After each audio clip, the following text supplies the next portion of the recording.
Pokemon evolution is a pretty straightforward process. Or at least, it used to be. Your Pokemon reaches a certain level, has a certain item used on it, or sometimes needs to be traded to another person. But as Pokemon has evolved into a more and more complex game, so too have the evolution methods. So good morning everybody, good morning, and happy Halloween. It's JPR, and let's talk about the spookiest thing known to man, convoluted evolution methods. After those initial methods from Gen 1 that I mentioned, Generation 2 introduced friendship evolutions. Despite the wholesome, cuddly name, Pokemon fans look forward to friendship evolutions as much as they look forward to death and taxes. Because simply put, friendship evolutions are annoying! They rely on an arbitrary internal value that is completely invisible to the player. Instead, you have to rely on these vague friendship checkers. I trust these people as much as I trust fortune tellers and car salesmen. From Gen 2 to Gen 7, this value was 220 points. For reference, most non-legendary Pokemon have a base friendship value of 70, except Baniri for some reason, who has a base friendship value of 0 on a Pokemon that evolves with friendship? This has to be a joke, right? But anyway, most of the time you would have to somehow earn those remaining 150 points of friendship in between, which is rather tedious, especially when trying to use them in battle. Because baby Pokemon who commonly evolve with friendship tend to be more fragile than the shell of an egg. So when they faint in battle, they actually lose friendship. On top of all that, most games have a friendship system that gives you diminishing returns, meaning the higher your Pokemon's friendship, the slower your Pokemon actually gains friendship. It's almost like this method was specifically crafted to waste time. The only positive I can say is that Gen 8 drastically lowered the friendship requirement from 220 to 160.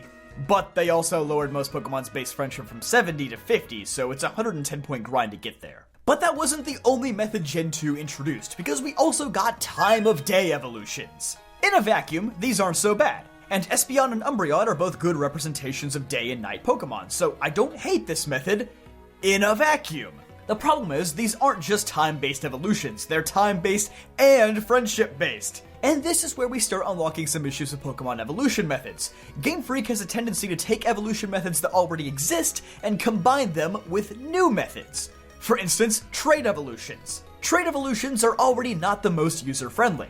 I understand why they exist, as creator Satoshi Tajiri said the Pokemon was actually founded on the concepts of catching and trading, not battling. So it makes sense to have certain monsters who evolve through this method. The problem is that once the hot season wears off for that Pokemon game, it becomes a lot harder to find somebody to trade your Pokemon with. If you want to go back and Nuzlocke Pokemon Emerald in 2024, good luck, buddy. I hope your next encounter isn't Graveler or Machoke. This problem has been somewhat remedied with Wi-Fi connection and Discord servers we can find strangers to trade with, but even in Gens 4 through 7, the official Nintendo Wi-Fi service has been discontinued for those games, so you'll have to get creative to find someone to trade with. But yeah, as mentioned before, Gen 2 added a whole new twist to this by adding evolutions that require held items while trading. The first example being Porygon holding the upgrade. And of course this is a post-game item, why do you ask?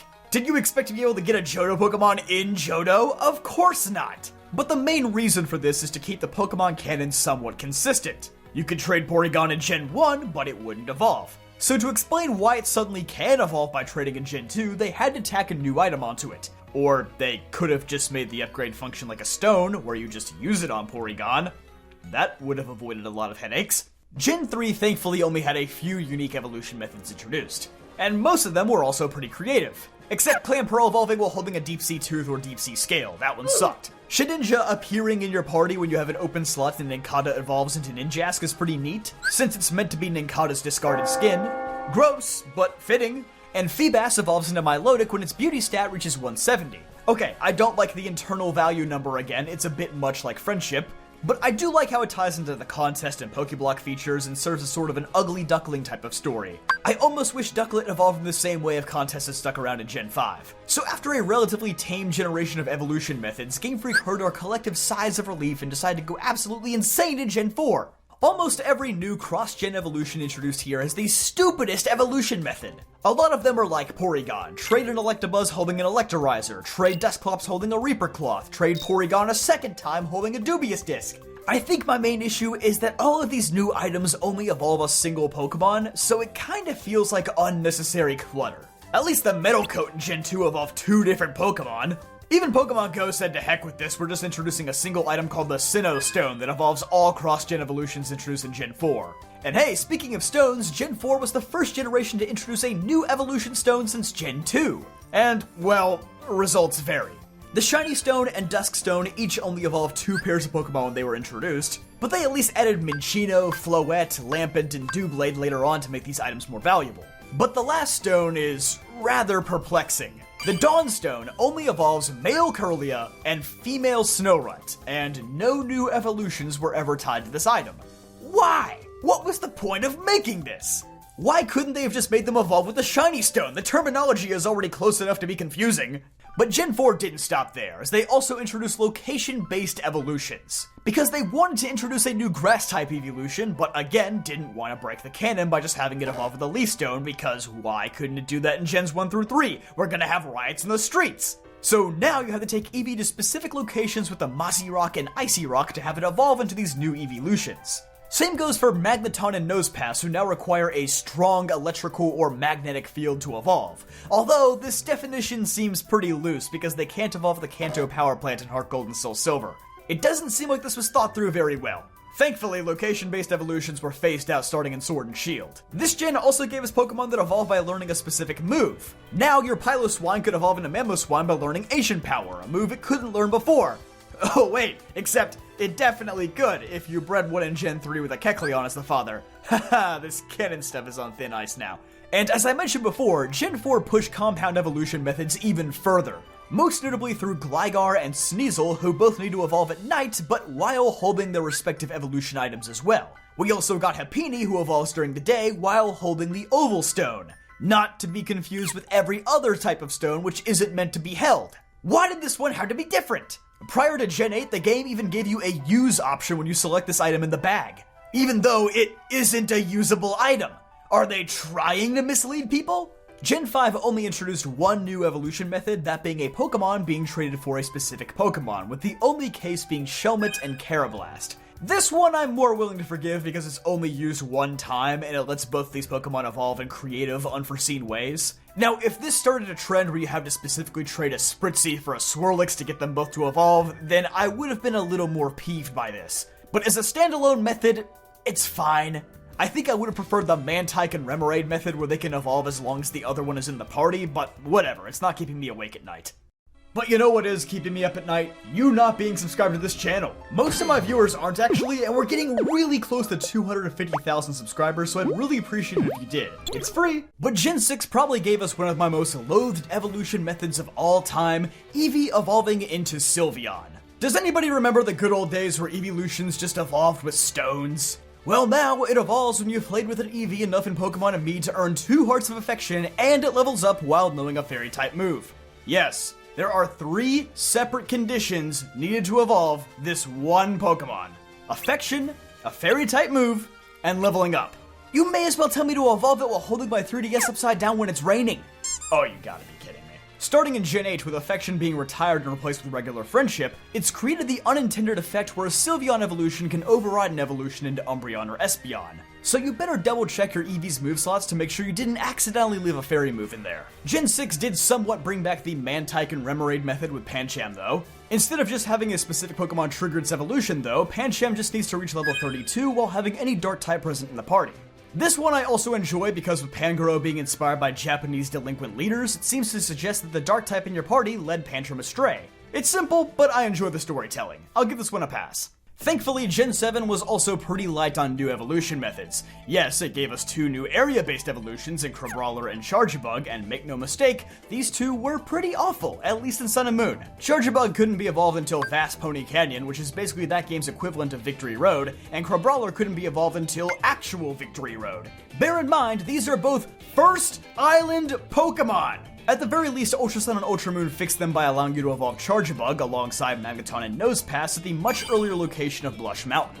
And now you could at least enter the base of Mount Lautakila to evolve your Crabrawler early. Not that I know why you'd want to, this Pokemon is hideous. Gen 7 also gave us the Ice Stone, which exclusively evolved a Alolan Sandshrew and a Alolan Vulpix. This item almost made me fly into a frenzy when it was first introduced for looking like Dawnstone 2.0, but thankfully Sword and Shield saved this thing.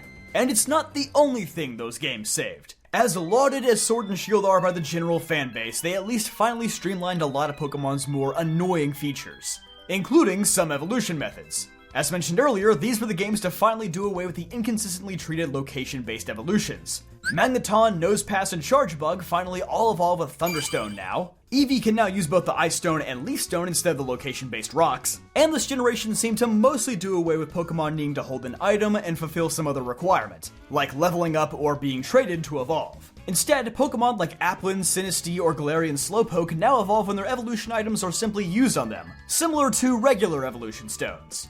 And this seems to have carried over into Gen 9 with Pokemon like Charcadet and Duraludon evolving in a similar manner. Just use an item on them, that's all there is to it. Legends Arceus even seemed like it would finally be the game to cure the dreaded trade evolutions with the Linking Cord item, but that went away immediately in Scarlet and Violet. Which is odd because you could still trade with other players in Legends Arceus, the linking cable which is an alternative method if you wanted it. Galar still introduced a few odd evolution requirements though, like Milcery evolves into Alchemy depending on how long you spin it and depending on what time of day. But once again, I actually like this one. It's cute, and it serves to give Alchemy as many different forms as it has, so hopefully this one never leaves. Galarian Farfetch'd has to score 3 critical hits in one battle to evolve into Surfetch'd, which I suppose all things considered isn't too hectic. But the last one, the last one, I am still trying to wrap my head around. Galarian Yamask has to take 49 HP worth of damage from a battle, and this damage has to come from attacks. It cannot come from poison, cannot come from hail, nothing but direct attacks. And then you have to go under this random, unnamed arch in the wild area to trigger the evolution.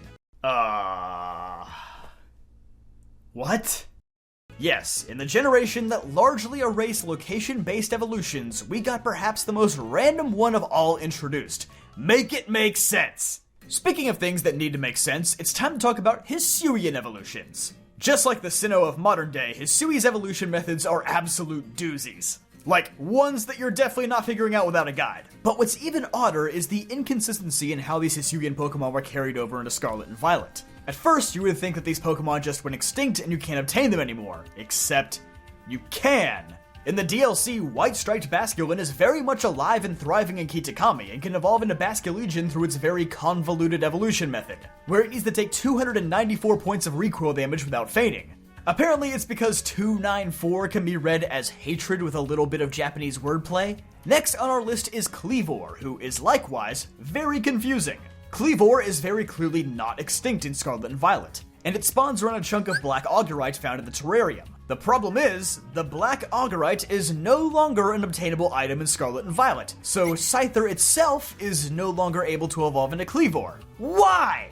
This one seemed really easy to fix. Then you have Overquill and Weirdeer who directly contradict each other. Hisuian Quillfish is still obtainable in the wild in Scarlet and Violet, and the move that triggers its evolution, Barbarage, is still there. But Stantler's signature move, Psyshield Bash, has been removed from the game, so Stantler can never evolve into Weirdeer. Why they didn't just have somebody in Kitakami who could teach this forgotten technique to your Stantler, I don't know. It seems like a missed opportunity. But the oddest one of all is by far Ursaluna. In Hisui, Ursaring evolves into Ursaluna with a Peat Block during the full moon. But like Psyshield Bash, Peat Block didn't make a return in Scarlet and Violet. And even more confusingly, the new Blood Moon Ursaluna form is a one-of-a-kind creature that is only slightly related to the Teddiursa family.